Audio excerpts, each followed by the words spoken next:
To empty Hohan clip sure, not being ignored. You're being replaced, and, deep down, you already know it, but you don't want to accept it, so you keep checking your phone, rereading old messages, wondering what changed. You tell yourself, maybe they're just busy. Maybe I did something wrong. Maybe if I try harder, they'll come back. But the truth is, people don't slowly disappear for no reason. They leave when they no longer need what you give. And that's what hurts the most. Not the silence, but the realization that you were only important when you were useful. There was once a man who built his entire life around someone else.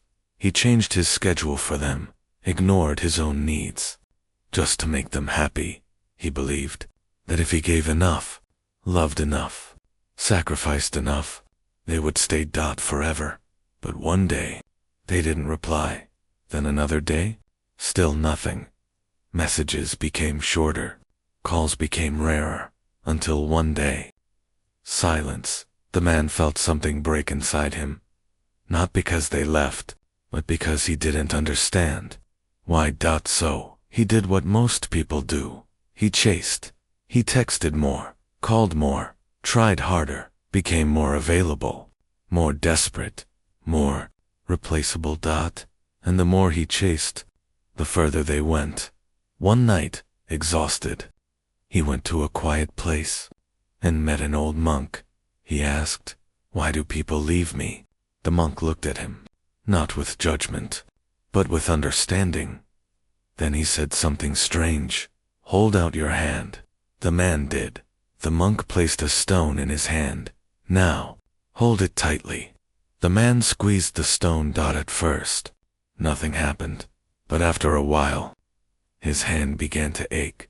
The pain grew stronger and stronger until he could barely hold it anymore. "Why does it hurt?" the monk asked. The man replied, "Because I'm holding it too tight." The monk smiled gently. "Then why don't you let it go?" The man paused. Slowly, he opened his hand. The relief was instant. The monk looked into his eyes and said, "People are like that stone. The tighter you hold them, the more pain you feel. And when they try to leave, you suffer. Not because they left, but because you refuse to let go." The man stood there in silence. For the first time, he understood. He wasn't being abandoned. He was attached. You see, most people don't suffer because of others. They suffer because they depend on others for their happiness. They build their identity around someone else. Their mood depends on a message. Their peace depends on attention. Their worth depends on being needed. And when that person leaves, everything collapses. Not because love is gone, but because they lost themselves. Here's the truth that most people don't want to hear. The more you need someone, the less they value you, and the more you chase, the easier it is to replace you. Because people don't respect what is always available. They respect what has value. And value comes from self-respect, not sacrifice, not desperation, not losing yourself to keep someone else.